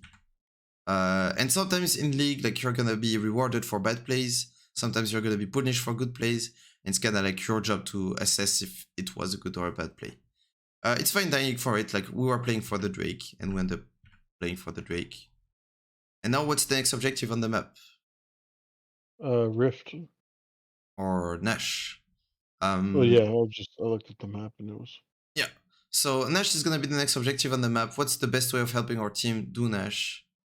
Well, if this guy was overstepping on bot side, like if you kill that Trundle, I mean, even if you don't kill him, I think this was a Nash angle. Imagine just a world where Caitlyn went into top and took that portal. Now it's two of them bot, and it's your whole team top on Nash spawn. Like, you actually get Nash here. So I think this was really good that you go bot and you kinda go crazy on that Trundle. I think this is very fine. Like, you're not supposed to expect their support and jungler be bot on Nash timer, since they're the two most important players on Nash, because one is supposed to get vision on it and one is supposed to smite it, basically. So I think this was really fine that you go crazy on that Trundle. Like, you're not supposed to expect Zera to be here. And it actually gives like your team a lot of time, etc. So your team wasn't able to use it to the best, but it's still like really good. I think this is still really fine. Now we're looking to play bot, to apply pressure bot, the Lash timer. Some reason Nafiri decides to play bot as well. Like the general idea of you being bot is like makes me happy, basically. Just a little mechanical thing, like you are a bit like you eat nothing here, basically. Like if so she just used her invis, right? So if she gets in auto range, well, you can just dash on her though. And if she doesn't get in auto range, well, you don't have to E, basically. So that way was a bit excessive. You are a bit too scared, too concerned, and yeah, even if Brent like doesn't hit everything, like you could like still like go crazy on her. Because even if Kai'Sa is giga fed, like the thing with Tryndamere is if you can get on top of them, they can be as fed as possible. You don't care about their damage. You don't die for 5 seconds. What you care is about like, can you kill them with your own damage? And you can, like, you have flash, ghost, ult, etc. Which is fine, like the outcome is still really good, and then we get that turret, and then we empty the jungle, and then we're looking to buy Navori. So what was the... So here you were hesitant between Navori and Hullbreaker. So why did you go Navori at the end? I went Navori to stick on the Trundle and the Kai'Sa better. Okay. I was considering Hullbreaker because I knew I was gonna have to split so much. I didn't know if... I was curious if just committing to the Hullbreaker early would generate more pressure in the long run. I mean, I don't think that was that early, actually. Like, I like to do Hullbreaker as in my first 3 items when I'm gonna do it. Yeah, when I just say early, I just mean like earlier than later. Yeah. Because I ended up going it way late. Yeah, right. So the thing is, so it's kind of like, what are you gonna do? If you think you're gonna actually hit champions and be there for fights, well, of course, Navor is better. And the thing is, the last like few, if you think about it, like, the last few interactions, the last few things that you did for the last 4 minutes, you actually just got picks and kills, and we're slowly coming back and setting up your team for success. So I feel like you should compliment that you've been doing and that has been working. So if you're saying, yeah, to stick on Trundle and Kai'Sa because you noticed that you've been hitting Trundle and Kai'Sa recently, and most likely you're gonna do it again, so you should go Hullbreaker. And I'm really fine with it. Now we have a bit of an issue, is you didn't do like the first step. You know how I always said, like, first step is, what is the next objective? Can I impact it? How can I impact it? Or what else do I do? And here you went bot to impact Nash, completely forgetting about that Drake spawning when it's soul point. But still, you shouldn't go top here when you come back out of base to apply pressure top, and Darius shouldn't either. And the reason is, you're not going to be there on time. Spawning 29. Yeah, late. By the time you're going to be on that turret, it's already going to be like up. So if the enemy team would have decided already to go as 5 on that Drake, well, by going top, like, you're going to create a 4v5 situation for your team. So maybe you get top turret because of that, but top turret is not going to win you the game. It's actually not going to do anything. Even if you get top inhib, it's not going to win you the game, because it's inhib on Nash side. Yeah, we talked about it during the game. Like the top inhib is the worst to take. The best to take is the bot inhib, and the second best is the mid inhib, because of the pressure it applies on the Nash. Does it make sense? Yep. Okay, so here it was still fine to go bot, and my point is that Darius should have went with you guys. But now we have an issue that's really important and that we should be looking at, is that right now we have Renekton and Darius being topside. So now it's a 4v4, so we can still maybe look for something with Brand, etc. But now we see Renekton going towards bot side, and we see him for a long time. And now that's an issue, because now that's a 4v5 situation. So now we don't want to fight it. And Darius is like realizing that he made a mistake, and now he's backing. So he's like not doing anything. So here I would from now start to go bot, because after this Drake is done, what happens? What's the next objective after this Drake? It's Nash. So I want to go bot, basically, to prepare for that next objective. So here, as soon as I see that Darius is backing, and we're so behind already, but now we're so behind, and we're also 4v5. What the fuck?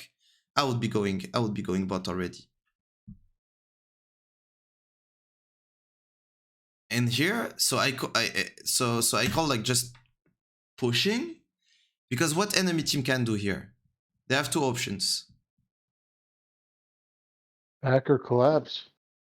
Or shove mid and go Nash. I guess they could just go straight to Nash. They can go straight to Nash. Like, they have Nash here.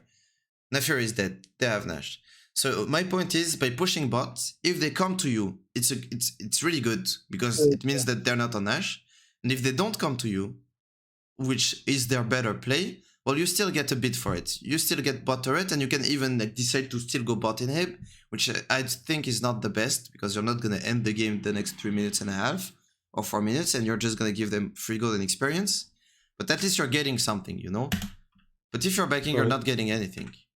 So I think, and here, like, and then you have another play, which if it's not like just pushing bots, it will be just staying in that bush. So now you're in a position to apply pressure on Nash whenever Nafier is going to be up. You're already there. And you have nothing to buy also. If you had something to buy, I would say, okay, go bot. Go base. Now you have nothing to buy, so I think I would just sit in that bush. And if you actually sit in that bush, you'll be able to kill that Kai'Sa. But now we miss the W, which is like the biggest part of it. If you hit the W, I think you kill her here. And she still uses like kind of everything. So it's still decent, because she's the most fit member of her team. But doesn't do much, and then Caitlyn is AFK for a bit. We come back, we clear that wave. I expected her to insta walk away as soon as I walked up, which is so I W early. Yeah, it makes sense. Like she delays it. Yeah, she was super slow. So I mean, sometimes like, yeah, you cannot, or maybe she was super smart. Who knows? Maybe she had like a minion. Either she, yeah. But maybe she big brained me.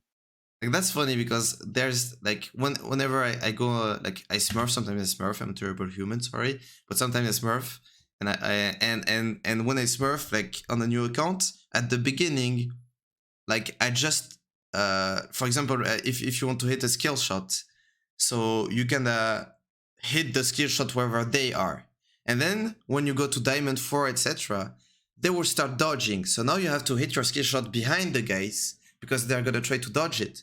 But then when you go to Master and Grandmaster, now you have to hit it again where they are, because they know that you know that they're gonna dodge, but they're actually so not gonna dodge, so they dodge by not dodging, basically. Yeah. And so it becomes like just some, like, it's just a gamble at some point, you know. It's pretty funny. And it's kind of the same with Trynda ESO.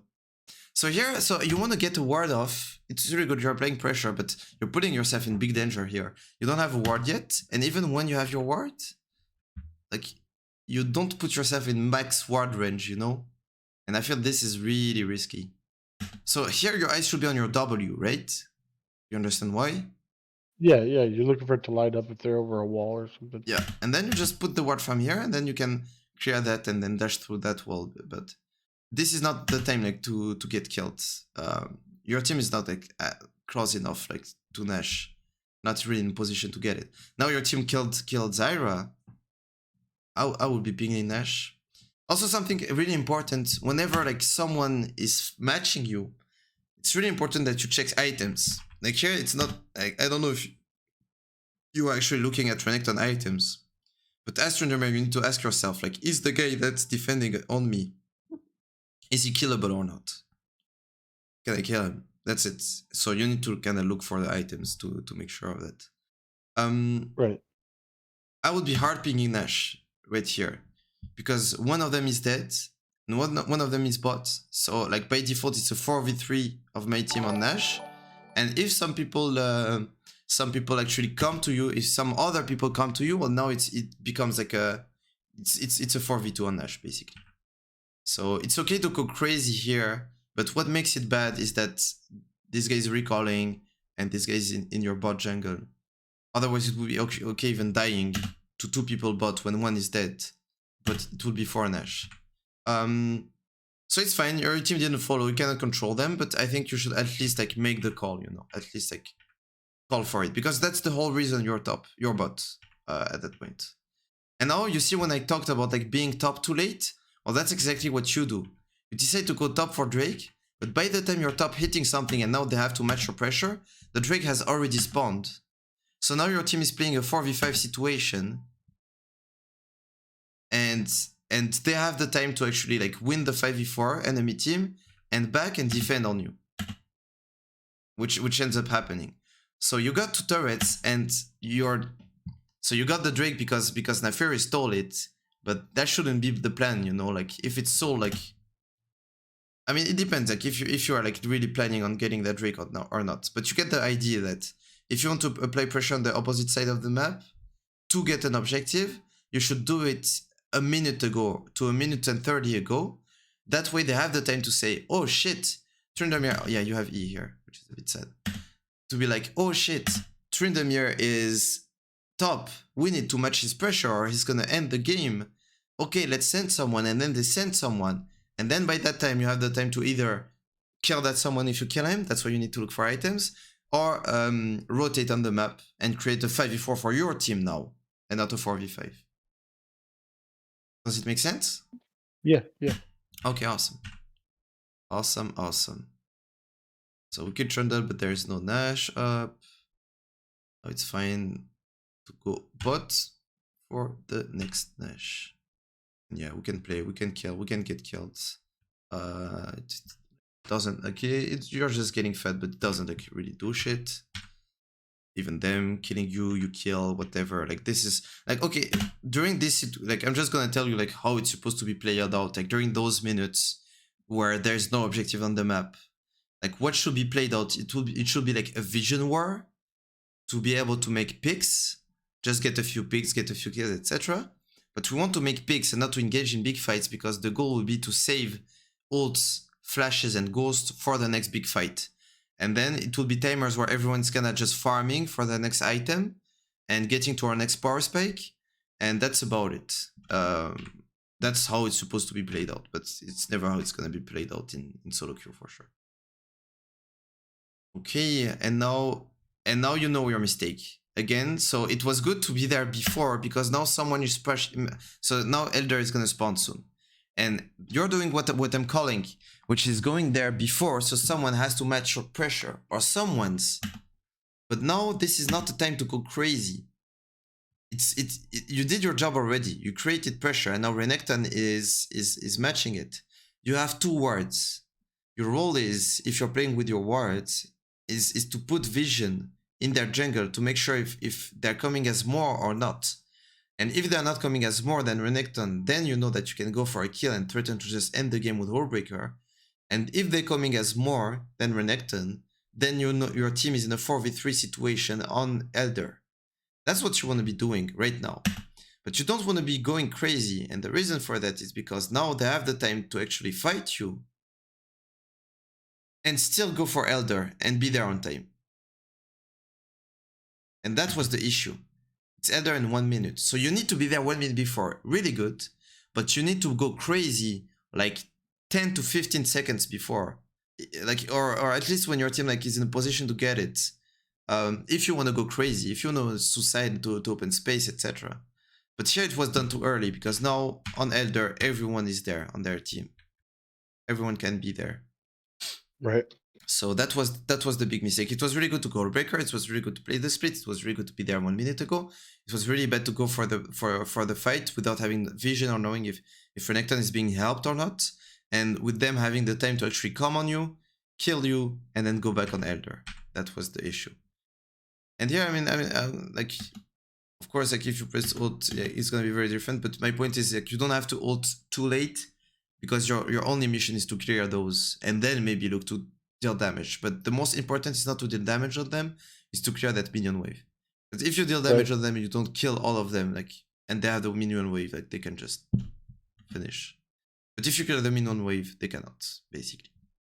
But at this point, like this is not what lost you the game. Like all of the things we talked about, all of the previous play, you actually did. But something like, of course, I have to praise. Like, of course, on the coaching, I'm gonna talk about the things you did wrong, but you did many things right, and I got to praise those. And the fact that you stayed like chill and nice and focused and collected, even when the game was collapsing and the ADC stopped playing, and you actually were the reason your team was even like getting back in the game in the first place. That was really good, and props to you for that. Thank you. Yeah, welcome. So that will be it for my review. So let me know, did that bring any question on your side regarding that game or the game in particular? No, I wouldn't say you brought me any questions. I think you clarified some stuff that I was confused about. And I think macro wise, you explained some of the things where like I feel like I get myself kind of confused. You explained it in a way that I'll have that clarification going forward, where I think it'll help me a lot. Okay, awesome. Happy to hear that. Well, if you don't have any further question, that means that we're getting to the end of the coaching. So I just have like 2 questions for you to kind of like conclude that. Then one thing to say. So the first question would be, so I'm trying to make you guys be better players, but I'm also trying to make myself a better coach. So I would like to ask you from the top of the dome about the things that I've been doing right during that session, so I can keep doing those. But also, if I've been doing anything wrong, please let me know so I can work on that as well. I wouldn't. It's hard to pinpoint things you did right because I think that everything that you said was very helpful.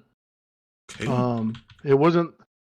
I hope that comes across correctly. Like, I wouldn't say that there was like one particular thing where I was like, oh, that was really good. It was just like, I think everything that you said was very helpful. Awesome. So like overall, it was just very, very, very good. Okay. The only negative thing that I would say, and I don't even know how I can't even give like a suggestion on how to improve it. It and it's probably more just me than it is even you, is when I'm playing, I could hear you typing notes. And so it made me question, like, am I fucking up or is he typing a good note? You know what I mean? Yeah, you are fucking up. So, yeah. And most of the time I was like, shit, he's typing. That's not good. You know? So it's like, Oh, that's a and good then I start going one. through the motions of like, well, what am I doing? What should I be doing? Should I even be here? Should I be bot? Like, and then it was like kind of like information overload for my brain because I'm trying to like figure out why you're typing so I can fix it. You know what I mean? Oh, you know, like that's a really good one that you just gave me, because I didn't think you guys would hear me, but of course, like it does so much noise. Of course you can hear me. So I can do something really simple. I have a button on my mic which just mutes me. So I can, like, whenever I'm not talking, I can just mute myself so you guys can focus, and then I unmute myself whenever I'm talking, and that's it. It's that easy. And other people may not be that way. You know what I mean? But like, just the way that my brain works, like I hear you typing and I'm like, what did I fuck up? What did No, I no, miss? I I get know that. it was something. Okay, it's funny. I would have never thought of that if I didn't ask. That's funny. Okay. Well, thank you. Yeah, I would take that. By the way, should I call you Raiders or something else? Yeah, Raiders is fine. Okay. Is it because of a sports team that's called the Yep, Raiders? absolutely. Yep. Okay. Yeah, I know sports. Let's go sports. Okay, and then the second question I would have for you, it will be like, I'm trying, like, of course, like I'm gonna look to make paid sessions in the future more and more often. And I would like to hear it from you. Like, what do you think would be a fair price for that kind of session? So I think this is it's gonna be kind of 2-part, right? Mm-hmm. I think what I would feel comfortable paying is around like $50-ish, where um that's to where, but that's for me though. I think your knowledge and your coaching is worth more than that. Like if you were charging 75 or $100, like I'd be like, oh yeah, that's definitely worth it. But like for me, when it gets to that point, that's where it's like, do I want to spend that much money Mm. on it? And so it's not like it's not because I wouldn't think that your coaching is worth it. It's just, is it worth me spending the money? You know what I mean? Okay. Well, that's what I was interested about. So okay, I would take the 50. Yeah, I'm trying to take the numbers from everyone. Then I would do the average and see like where it Mhm. brings me and see if it sounds like a decent price. Gotcha. Okay, really nice. And then like the very last thing that I would have to say is like, of course, like I have a secret agenda. Mhm. Making my coachings known, making my Twitch channel known, making my YouTube Absolutely. channel known. So, but I saw that you followed already this morning. So thank you so much for the follow and the support already. And yeah, so thank you for that. Thank you for being coachable. Hopefully, I didn't take you like too long from your family. No, Um, no, they're just starting to wake up. Well, I think one of my kids is still sleeping, so it's okay, all good. nice. I appreciate you being willing to, be flexible with me on that. Oh, Um, for sure, no problem. but man, I really do appreciate the coaching. Uh, I think it's one of the better ones that I've had. Like I've done one with, I'd mentioned I did one with Nice. I did one with Rangers at one point. Oh, you did with Rangers. I got called by Rangers Mm-hmm. as well. And honestly, I think I feel better after this one than I did out of either of the other ones. Um, the other ones I felt more like, obviously you're critiquing me, right? Mm-hmm. Um, but the other ones I felt more criticized than I Mm. did, like more criticized and less critiqued, if that makes any sense. Yes, it Um, does. so I definitely am a fan of your coaching. I would definitely be interested in doing it again. So I thank you for putting up some free ones for me to take advantage of, and I definitely plan on getting a paid one. Thank you so much, bro. Maybe after a few games and hopefully some climb, we can Oh I yeah, can you clean up should. some of this Yeah, stuff. I think actually, I mean, it's bad for the business to say that, but I think that coaching should be spaced out by a few weeks, if not a few months. That way, you can actually like try to implement the things that we talked about over time, Yeah. and actually like see if it's working or not. And then when you get another coaching, you would have actually like made progress, hopefully. So yeah, I completely agree with that. Yeah, because the next time I don't want you telling me to queue. Yeah, yeah, for example. Yeah. So Now it could be interesting whenever if you're watching at any time like Rangers gameplay or my gameplay or I'm not gonna say Nice though, but if you're seeing us play, it would be interesting to try to focus on that one ability and just see like whenever we're using it, and you'll be surprised of how often we actually press it. yeah, and like the Nice coaching, like I know like he's kind of memed right now because his price is crazy, but like, hey man, people will pay that for it. But I mean, you can't say his coaching's not worth it if people are paying it, right? Uh, Oh yeah, for sure. anytime anytime you're doing something like this, you're worth whatever people will pay. Yeah, So I completely agree with that. I just meant like regarding Trynda because I know he plays Trynda, but yeah, yeah, he's not the best Trynda out there for sure. So that's was just regarding that. but Uh, I but did yeah. feel like he gave me some good tips. The big one was the Q thing. I felt like I started to climb after that. And then I went away from it and have kind of stagnated. So Okay, well, stop listening to our friends. Trynda is so specific as a champion that you need to play it yeah, a whole lot to actually understand the in and outs. People think that it's easy and it's easy to play just for a few games, but to master it's a lot of work. yeah, and I have like thousands of games on him, so I've definitely put in the time. I just sometimes I just gotta trust my own knowledge over somebody else's in like champion specific stuff, Yeah, for sure. So For sure. Okay, well, thank you for the nice time we had and the nice feedbacks. It went straight to the heart. Thank you, Raiders. Um, thank you, man. I appreciate you. yeah, if it's good for you, it's good for me. So yeah, good luck and have fun for your games, your climb, and your life as well. And Thank you, I sir. will You see too. you. Thank you. Next time, hopefully. Have a good one. Yeah, absolutely. There'll be next time. Thank you. See ya. Bye bye. Bye. Okay, guys. What time is it? 6 and 3 minutes, and that was coaching number 11.